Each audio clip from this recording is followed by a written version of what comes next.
Terlibat juru aksi maling di salah sikok ruko Desa Teluk Betung, Kecamatan Pulau Rimau, Kabupaten Banyuasin dengan gasak 15 pak rokok. Sikok lanang diaman ke polisi. Bujang berhasil diaman ke pihak Polsek Pulau Rimau akibat membobol ruko di Desa Teluk Betung, Kecamatan Pulau Rimau, Kabupaten Banyuasin. Juru aksinya tersangka membobol ruko dengan cara memecahkan kaca gelas blok toilet di dinding ruko. Kemudian ngembat 15 pak rokok sehingga korban mengalami kerugian mencapai 7 juta rupiah. Lebaran terjadi tindak pidana pencurian pasal 363, tepatnya di ruko korban atas nama Heri di Desa Teluk Betung, Kecamatan Pulau Rimau, Kabupaten Banyuasin.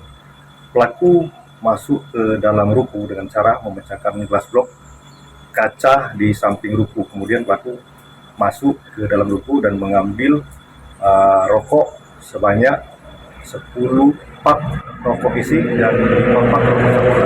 Kerugian korban diperkirakan senilai Rp1. Atas perbuatannya, polisi menjerat tersangka dengan pasal 363 KUHP dengan ancaman hukuman 7 tahun penjara. Ridho Ilahi, PAL TV.